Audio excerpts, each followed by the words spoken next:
crisis group. We have been following Mali's transition for several years now, and one focus of our attention has been around the narrative of sovereignty.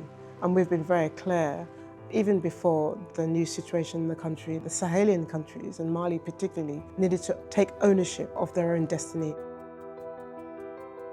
It was a good opportunity for me to come to Mali. There's also been an uptick in sort of insecurity, various attacks.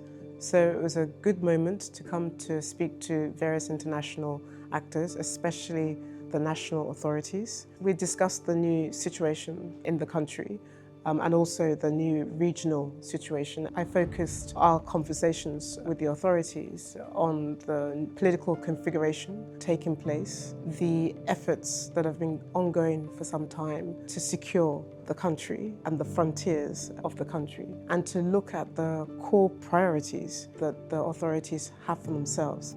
L'armée nationale, votre armée, ne pouvait rester dans l'attentisme.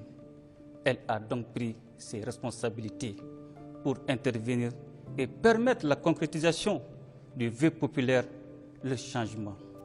Le Collège des chefs d'État de l'AES considère, à juste titre, la décision de proroger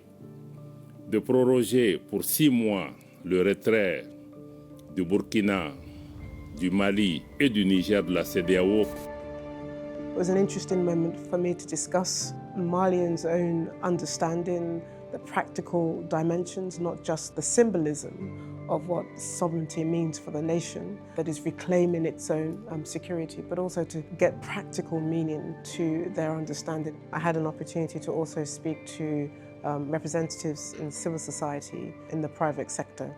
And at a moment of geopolitical change, not only global geopolitical change, but also within the region that Mali is located in, West Africa, it was a real moment to reflect on the future of the transition in the country and the choices that Mali and Malians see for their country.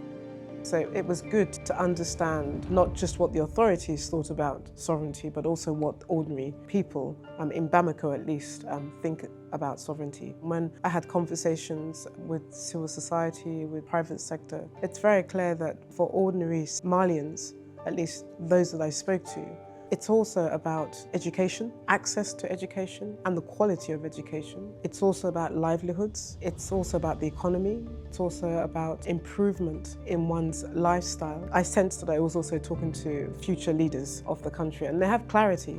It's a very resilient, optimistic one, but they are concerned about sort of the day-to-day realities of governance, while they're acutely aware of the progress that is being made. There are certain facts that remain at the heart of their concern, which is about jobs and the precarious nature of the economic sector at a moment also where the international aid, whether it's coming from Europe or other places, is no longer available in the same way as it was in the past. They want international partners, but they want partners to engage with them on their terms. I think it's a moment for both sides to listen. It's a moment also for both sides to have an understanding of where progress can be made.